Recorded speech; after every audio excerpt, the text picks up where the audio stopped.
Então, bom dia. Quarta-feira, dia 4 de julho, a edição diária de A Cor do Dinheiro. Venha daí e seja muito bem-vindo. Ora, como tradicionalmente e nos últimos tempos eu estou a fazer isto em versão selfie e, portanto, polegar para cima ajuda a perceber se está a chegar bem com a imagem e também com o som. Manuel Castelo Branco, sempre um dos primeiros, muito obrigado pela informação. Então vamos lá à agenda de hoje. Olhe, o Parlamento está a discutir se os políticos podem receber prendas até 150 euros. Estamos no período antes da ordem do dia. A Comissão de Transparência reúne-se há 2 anos, mas não haverá novas leis de ética em vigor antes das eleições.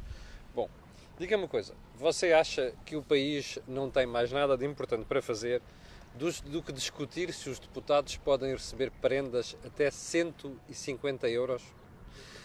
Eu sei que estas coisas da ética, da transparência são importantes, mas, francamente, você acha que um deputado se corrompe por coisas até 150 euros? Eu deixo ao seu critério, porque, para mim, isto não tem resposta, aliás, não tem qualquer dúvida na resposta. E, portanto, o que me dá a sensação, às vezes, é que as pessoas vão se ocupando com estes assuntos, que para mim não passam de assuntos menores, para não se ocuparem de coisas mais sérias. Essas sim que suscitam muitas dúvidas do ponto de vista da ética e do ponto de vista de transparência. E que suscitam ainda mais dúvidas sobre casos que ficam ali na fronteira do legal e sabe-se lá do que mais, inclusive expressões que rimam com corrupção. Portanto, isto é um belíssimo exemplo daquilo que se passa com Portugal. Bom, para aqueles espectadores que já me escreveram hoje de manhã a dizer assim, você está distraído. Bom, porquê? Porque eu aqui há umas 2 semanas que a última vez falei do Sporting e da SAD do Sporting, falei das dívidas a fornecedores. E alguém que me escreveu hoje a dizer assim, veja lá a manchete do Correio da Manhã que diz que o Sporting deve 40 milhões a fornecedores, eu ponho aqui a manchete, embora ao contrário, para você ver, mas dizia assim, não tem nada para dizer sobre isto, tenho, aliás era para ter dito no início desta semana, mas não quis dizer enquanto não tivesse elementos seguros. E ainda não vou dizer hoje porque ainda não tenho esses elementos seguros, mas aguarde porque ainda é de comentar este assunto.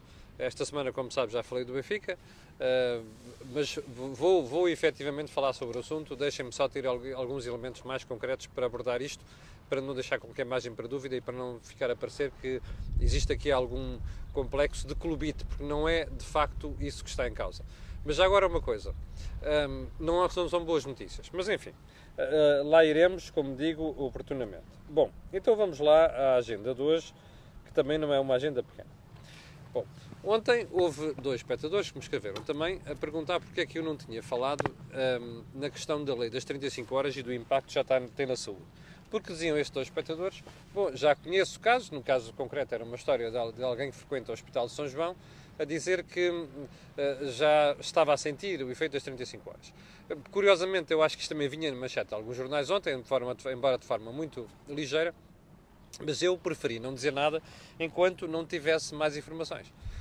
Porque isto, às vezes, uma coisa é o que os meus jornais trazem para a manchete e nós, às vezes, temos que dar sempre algum desconto a esta matéria. Mas fui, de facto, fazer umas perguntas e não é que as pessoas têm razão. Ou seja, o que é que está a acontecer? Não é em todos os hospitais, é verdade, e é em mais uns do que outros. Bom, o número de profissionais não chega. Já não chegava. Em alguns dos casos, de facto, as pessoas já estão a trabalhar 35 horas. Não é a maioria, por aquilo que eu sei. Inclusive, depois de ter falado com alguém ligado a um sindicato. A maioria das pessoas não está a fazer 35 horas. Está a fazer as tais 40 horas, que nós falámos na semana passada, por denúncia do Jornal Público, e que se resume a isto. As pessoas com contrato individual de trabalho vão ganhar menos se trabalharem 35 horas. E, portanto, não estão a trabalhar as 35, estão a trabalhar as 40 horas. Mas mesmo assim, aquilo que já está a acontecer está a ter impacto. Olha, já há cirurgias adiadas, já há zonas, enfermarias de hospitais onde foi reduzido o número de camas. Eu sei, eu já lá vou à reação do Ministro da Saúde, e também já há situações em que as próprias consultas, o prazo das consultas já está a ser alargado. Bom, o mais grave disto tudo é que há situações que estavam previstas, nomeadamente cirurgias, estavam previstas agora para julho, que já foram adiadas. Em alguns casos, uma das pessoas que me falou ontem disse que não sabia para quando é que ia ter a sua cirurgia. Bom, haverá aqui coincidências? Coincidências há sempre na vida. E o que é mais interessante nisto tudo é que o Ministro da Saúde, ontem, ao ser confrontado pelos jornalistas da televisão, quando saíram ao microfone, foi: pronto, houve um hospital que mexeu aqui numa coisa e a gente toma a nuvem por junho. Bom, a verdade é que isto não passa de mais uma explicação atabalhoada do Sr. Ministro da Saúde para aquilo que são as consequências de uma lei insensata, muito mal pensada, que o Governo decidiu adotar em 2016 e que agora está a ter as suas consequências concretas. Ou seja, o mesmo Ministro que nos disse que estavam disponibilizados 22 milhões de euros para a construção da ala pediátrica oncológica do Hospital de São João há mais de 2 meses e que, entretanto, não apareceu o dinheiro, o mesmo Ministro que diz que há poucas semanas que estavam desbloqueadas verbas para contratar 2.000 pessoas e que ainda não apareceram, é o mesmo Ministro que aparece a dizer isto agora. E, portanto, a pergunta que nós temos que fazer é: quem é que tem razão?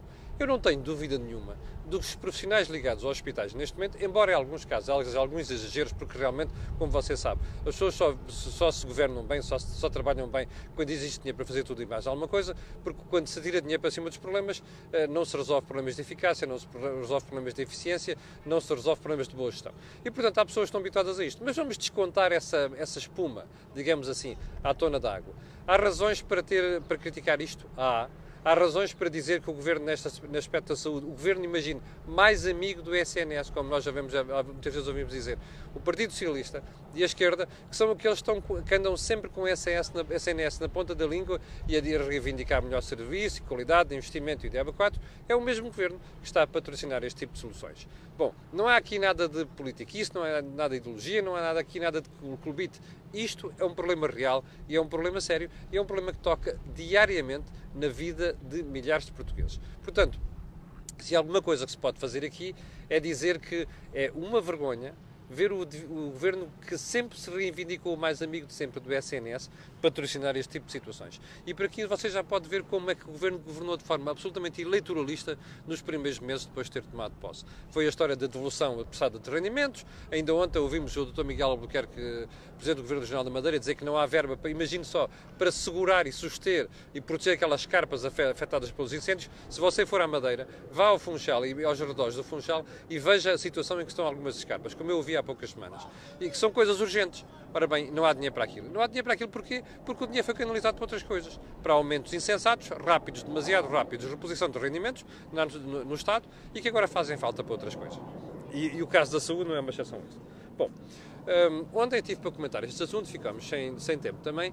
E porquê? Porque soubemos antes de ontem pelo Banco de Portugal que a dívida pública atingiu o valor mais elevado de sempre.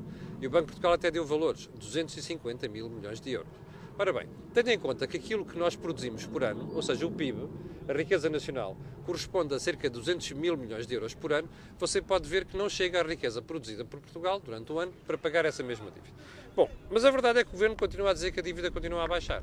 E há espectadores que pediram para explicar isto. Eu vou-lhe explicar de forma muito simples. Imagine que você ganha 1.000 euros por mês e que deve, e que todos os meses tem de pagar porque tem uma dívida de 500 euros. Bom, e você diz assim: bom, eu vou continuar a endividar-me. Para o ano, daqui a 6 meses, vou ter que pagar 600 euros. E você diz: está bem, o valor absoluto da dívida aumentou. Mas o que interessa não é isso. O que interessa é a relação entre aquilo que você deve e aquilo que é o seu rendimento. E depois vem dizer assim: bom, mas é que o meu salário, entretanto, aumentou para 1.200 e, portanto, não faz mal eu dever de 600 euros. Bom, pergunta de um espectador, que eu expliquei isto de forma escrita, o espectador perguntou assim: não há problemas? E este é que é o ponto. Imagine que de um momento para o outro você, em vez de ganhar 1.200 euros, passa a ganhar 1.000 euros. E que, entretanto, a sua dívida não baixa para 500, está nos 600. Isto não é um problema? É. E esta é que é a questão fundamental. O Governo diz assim: está bem, em valor absoluto a dívida chegou a 250 mil milhões, mas como o PIB continua a crescer, isto não há problema. Não é bem assim, porque mais tarde ou mais cedo o PIB pode, das duas uma, ou estagnar ou até recidir. Ou seja, entrarmos em recessão. Ora, isto cria um problema, que é como você não consegue reduzir a dívida de um momento para o outro, porque não tem poupanças para fazer isso, isto cria-lhe um problema, que é: será que você consegue depois gerar o rendimento suficiente para estar a pagar essa mesma dívida? Ora, nós vimos recentemente, e vimos quando nós passámos por uma crise financeira grave, que isso não aconteceu. Mas é normal, é mesmo assim. Ora, por isso é que nós devíamos ter muito cuidado com esta história do crescimento nominal da dívida. e em valor absoluto. E porquê é que isso acontece? Porque nós continuamos a ter déficit. O que nós devíamos estar a fazer neste momento, e este é que é o aspecto fundamental, é acumular poupanças para ir amortizando a dívida que temos. Porque a nossa dívida está em patamares perigosos, 126,5% do PIB. Se houver uma crise financeira na Europa, ou então uma crise qualquer, generalizada, e isso não está afastado, como você percebeu nas últimas semanas, a Europa está partidíssima, está estralhaçada, e isto pode correr mal. Nós estamos na primeira linha dos canhões, está a ver? Está a ver com um campo de batalha em que você tem várias sucessivas filas de combatentes. Nós estamos na primeira fila e, portanto, somos os primeiros que vamos levar com os tiros de canhões quando eles aparecerem. E esta insensatez financeira é que me faz impressão no governo. Faz-te conta que não acontece nada, que não há problema. Continua a contar histórias às pessoas. É muito importante que nós percebamos isto. Não é saudável que a dívida continue a subir. Mesmo que nos digam assim, o PIB está a subir, a dívida está a subir, mas a relação entre o PIB e a dívida deixa-nos confortável. Não é saudável assistir a um crescimento nominal absoluto da dívida pública. Isto é uma condenação a prazo. É um garrote que nós temos agarrado ao pescoço de forma permanente. E eu vou-lhe apostar uma coisa. Lembra-se daqueles problemas do SNS que nós falámos há bocadinho? Bom, imagina o que é que vai acontecer se houver uma crise financeira. Agora, isto é só recuar um bocado no tempo e perceber o que é que sucedeu nos anos da Troika. É que era precisamente isso. É como nós temos depois uma redução do rendimento, nós precisamos, não temos forma depois de resolver o problema sem cortar. Ora, e nessa altura o que se corta é de forma generalizada. Enquanto agora podemos escolher seletivamente onde devemos cortar e onde é que devemos ser mais eficientes, nessa altura não há nada a fazer. Os cortes vão a eito. Lembras-te dos cortes de 10% para todos? É isso que depois sucede. E, portanto, é esta insensatez financeira que nos deve preocupar. E esta insensatez por parte do Governo... Eu achei um piadão quando ouvi o Dr. Mário Centeno dizer há dias que o Dr. Passos Coelho não fez as contas quando foi para o Governo. Pois, o Dr. Mário Centeno não foi o Dr. Passos Coelho. Quem fez as contas e chamou a Troika foi o Governo do Partido Socialista. Foi o professor Fernando Teixeira dos Santos, que era Ministro das Finanças. Lembra-se ou não? Quem fez as contas foi o Governo, não foi a oposição. Nem PST, nem CDS, nem PCP, nem Bloco de Esquerda. Quem fez as contas foi o PS.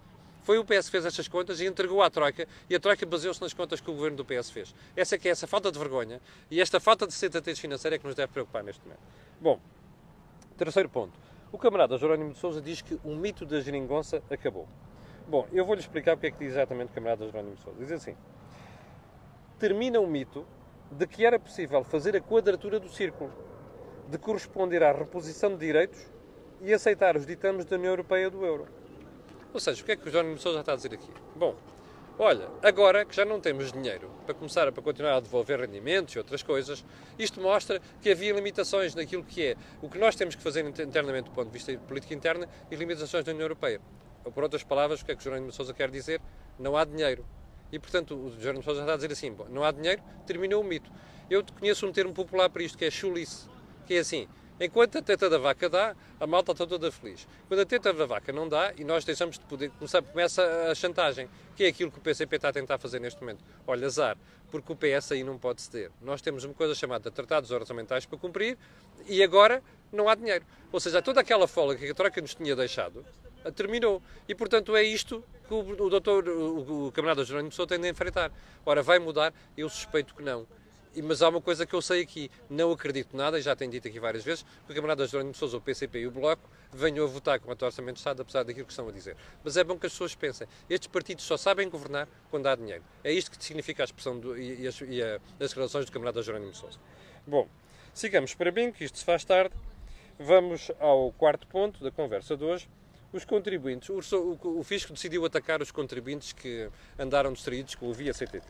Bom, o que é o Via CTT?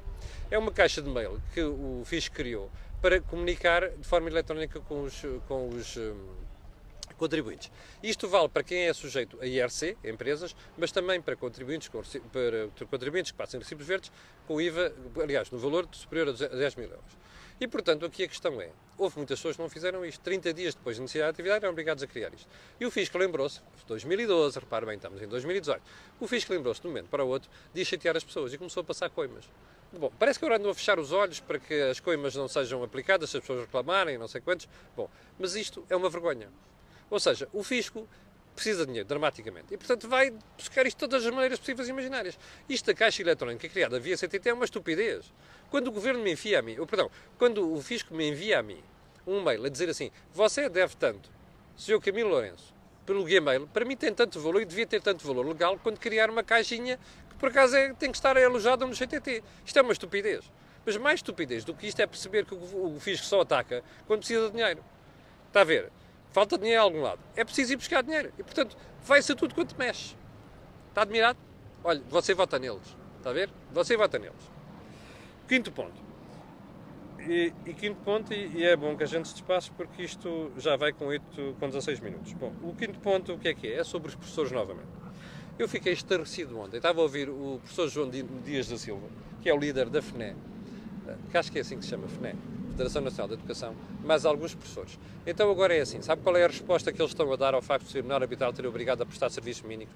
É assim, as notas são decididas por uma comissão de turma. Ora, são todas as pessoas que lá estão. Se as pessoas não estiverem, não podem discutir a nota que vão dar a um aluno. Está a ver?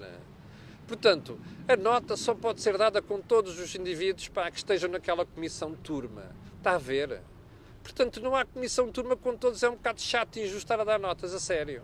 Olhe, quando há serviços mínimos dos polícias e há greve, nos transportes públicos ou até nos hospitais para fazer uma operação, a malta diz assim, olha, se não tiver aquele tipo comigo eu não faço a operação. Olha, se não tiver aquela tipa comigo aqui como assistente eu não dou uma consulta. Olha, se não tiver aquela fulana ali eu não faço este curativo. Acha que faz? Portanto, é assim, vão dar uma bola de volta ao bilhar grande, está bem? Quando se quiserem recusar aquilo que é uma ordem do Tribunal Arbitral, tenham no sítio para dizer a gente não quer fazer. Porque estar aqui com desculpas estúpidas, mas que não tem outro nome, é desculpas estúpidas, eu preciso dizer um palavrão, não digo, estou aqui em direto, está a perceber, estou perante gente decente, ganhem juízo, tenham vergonha. E já agora eu só espero uma coisa, quem não cumprir os serviços mínimos, que o Ministério da Educação tenha a coragem, tenha-os no sítio, para lhes aplicar um daqueles processos disciplinares que vai até ao fim. Não é como muito daquela marmelada que se passa no Estado e que depois passa os processos disciplinares, vêm os sindicatos e não sei o quê, e alguém passa uma esponja por cima e aquilo fica resolvido. Portanto, isto é uma vergonha. Olha, lembra-se de eu ter dito que são os cobardes ao quadrado, isto é cobarde, é para ser cobarde ao cubo. Está bem? Quando quiserem arranjar argumentos, arranjem-os decentes. E quando não quiserem fazer alguma coisa, tenham-os no sítio para dizer que não querem fazer. Isso é que é ser homem, isso é que é ser crescidinho. Bom, homem é género, percebe? Não é homem, é homem, pessoa.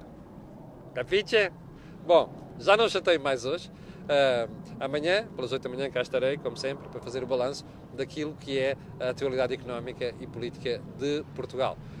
Vou ficar por aqui, já agora vou-te só mesmo pedir um favor, por último, aqui mesmo no final, para pôr um gosto e fazer partilha nas redes sociais. Muito obrigado e até amanhã de manhã.